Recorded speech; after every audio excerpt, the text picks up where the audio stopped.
WXCO 98.9, Wausau's real news and great conversation. Here's your Daily News Roundup.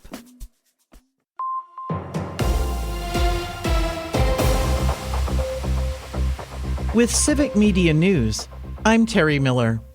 The top Democrat in the Assembly says she's opposed to a $1.8 billion tax and school funding deal because she thinks it could create budget problems for Wisconsin. Assembly Democratic leader Greta Neubauer said the plan would use too much of the state's taxpayer surplus and could lead to cuts to schools or health care later. The proposal included tax rebates and breaks on tips and overtime pay.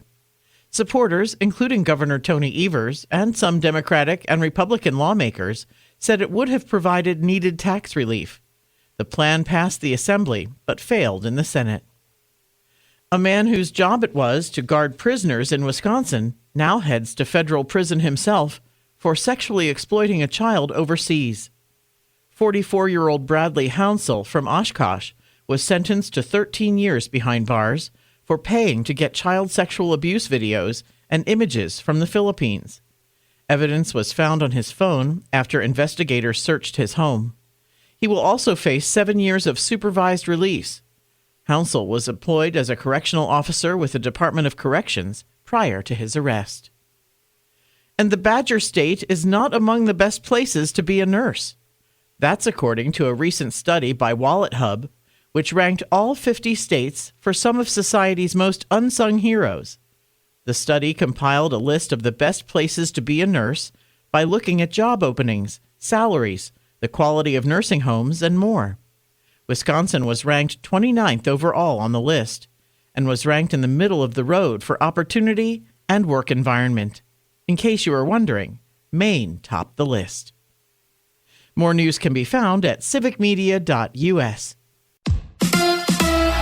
It's the Brewers and the Twins. Hi, I'm Mike Clemens with Sports Baseball. The Twins host the Milwaukee Brewers tonight in Minnesota. The Brewers coming off a series win over the Padres. They beat San Diego yesterday, 7-1, thanks to 5 strong innings pitched by Kyle Harrison, Luis Rengifo, with 3 runs batted in for the crew. I asked him how he's feeling batting 6th in the order. No, feels good, Go there, stay in the process, and see every pitch and hit the ball. So it feels good. And Rengifo making big plays at third base, manager Pat Murphy. Yeah, that defensive play was a huge play, and then he's been swinging the bat probably 4 or 5 games now. He's really swinging the bat well, so really pleased that him. Vaughn is swinging it good. Those 2 guys today made a huge difference. Football, the NFL schedules are out. The Packers kick off the season in Minnesota against the Vikings, and they play the Bears in Chicago on Christmas Day. With sports, I'm Mike Clemens. Sunny and a little breezy today with a high in the low to mid-80s this afternoon. Tonight, mostly clear. We'll drop down into the low to mid-50s. Tomorrow will be sunny with a high right around 81. I'm meteorologist Sean Cable. That's your Wausau News Roundup from WXCO. Find more news anytime at WXCO.FM. Subscribe to this podcast on Spotify, Apple, or wherever you find your podcasts.